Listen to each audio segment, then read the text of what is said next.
कैसी मदद थी, गैबी मदद जो अल्लाह की जो इमदाद आई थी, तो अल्लाह ने कैसी मदद की थी हमारी, और कैसे जो है हम कह सकते हैं कि मौजज़ात हुए थे, मिरेकल्स हुए थे इस जंग में। सबसे पहला वाकया मैं आपको सुनाना चाहूंगा कि हिंदुस्तान का एक पायलट जो है पकड़ा गया और उससे फिर जेल में पूछा गया कि तुमने रावी पुल पर हमला क्यों नहीं किया, क्योंकि रावी पुल तुम्हारे सामने थी। हिंदुस्तान के पायलट से पूछ रहे हैं, तो वो पायलट उसे कहता है कि मुझे अपने बेस पे बताया गया था कि वहाँ पर एक पुल है, रावी पुल एक है, लेकिन मुझे 6 पुल नजर आ रहे थे, तो मैं किस पुल पर हमला करता। ये मतलब कुछ वाकयात हैं जिसमें पता चलता है कि ये अल्लाह ने जो है हमारी मदद की है। फिर दूसरा वाकया ये है कि मस्जिद नबवी में जो हमारे बुजुर्ग हैं, उन्होंने ख्वाब देखा था कि हुजूर सल्लल्लाहु अलैहि वसल्लम शोहदाए बदर हैं उनके साथ खड़े थे और कह रहे थे कि पाकिस्तान पर हमला हुआ है, चलो पाकिस्तान की हिफाजत करने चले। बहुत सारे वाकयात ऐसे पेश आए थे। और फिर अयूब खान की, जनरल अयूब खान की सुबह की वो तकरीर कि वो कहते हैं, वो ये नहीं कहते कि ये सिंधी, ए बलूची, ए पठान, ए पंजाबी, वो कहते हैं कि ला इलाहा इल्लल्लाह के मानने वालों जंग शुरू हो चुकी है।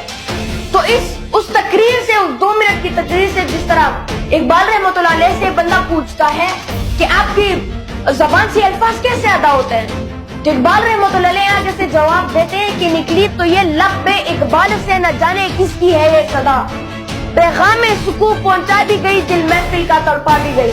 तो इसी तरह उस वक्त भी ये हुआ था कि अल्लाह के जो अल्फाज थे वो अल्लाह ने अयूब खान के जरिए से उसके मुंह से, उसकी जबान से सिर्फ अदा किए और वो पूरे हो गए।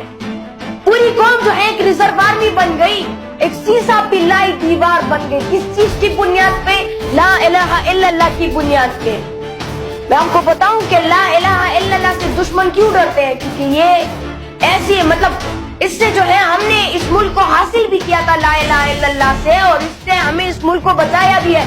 फिर बात है 18 साल नहीं हुए थे पाकिस्तान के हासिल किए हुए, लेकिन हमसे 10 गुना बड़े मुल्क ने जो है उसने हम पे हमला कर दिया, हमला किया और बदबिन बताए। क्योंकि जब हमला होता है या जब 2 मुल्कों के दरमियान जंग होती है तो पहले से ऐलानें हो जाती हैं और 2 महीने पहले ही मुल्क अपनी ट्रेनिंग और अपनी जो मशीनें बॉर्डरों पर लाती है। लेकिन उस वक्त ये नहीं हुआ था, डायरेक्टली जो है अटैक हुआ था। लेकिन फिर भी हमारी जो आर्मी थी वो मजबूत डटी रही, वो एक सीसा पिलाई दीवार बन गई जिसको वो लोग तोड़ नहीं सके। वो लोग तो बड़ी बदमाशियां कर रहे थे और कह रहे थे कि जो है हम अपना नाश्ता जो है लाहौर में करेंगे और बदमाशी की जो है महफिल सजाएंगे, मतलब बदमाशी करेंगे लाहौर में।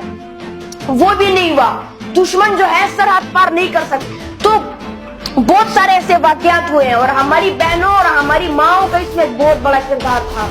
चूंकि मर्द हजरात सारे काम में लगे हुए थे, वो सारे मुल्क को डिफेंड करने चले गए थे, तो पीछे जो हमारी माएँ थी और जो बहनें थी वही नर्सिस बन के खड़ी थी, हमें रिसीव कर रही थी। हमारी माएँ और बहनें हमें रिसीव कर रही हैं, तो ऐलान किया पूरे आर्मी फोर्स में कि अब पीछे गोली आप लोगों ने सीना पर खानी है, क्योंकि पीछे आपकी माँ और बहनें आपको रिसीव करनी है। और अगर तुमने पुष्प पे गोली खाई तो तुम्हारी माँ बहनें क्या सोचेगी कि ये बुज़दिल पुष्प पे गोली खा के आया, वही आपको पीछे दफनाने के लिए खड़ी है। तो इसलिए भी नौजवानों के अंदर एक जज्बा बेदार किया, एक जज्बा बनाया, और फिर अल्लाह ने जो है ढेर सारी जो मदद की हमारी। क्यों? हम ला इलाहा इल्लल्लाह के मानने वाले थे, ला इलाहा इल्लल्लाह पे डटे रहे और एक सीसा पिलाई दीवार बन गए थे।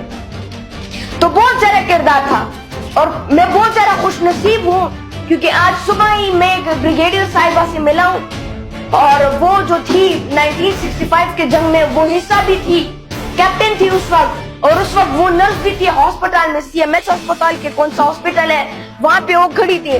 क्योंकि मैंने बोला भी कि वो अपने बेटों और अपने भाइयों को रिसीव करने के लिए खड़े थे, तो उनसे मैं मिला, उन्होंने अपनी कहानी की कि ऐसे वाकयात हुए थे, उस वक्त ऐसे वाकयात हुए थे। मैं बहुत ज्यादा हैरान हो गया और मैं जो है उनसे बहुत ज्यादा इंस्पायर हो गया। फिर उन्होंने मुझे एक किताब भी दी, वो किताब अंदर पड़ी हुई है, मैं जब आ रहा था मैंने उसे पढ़ा।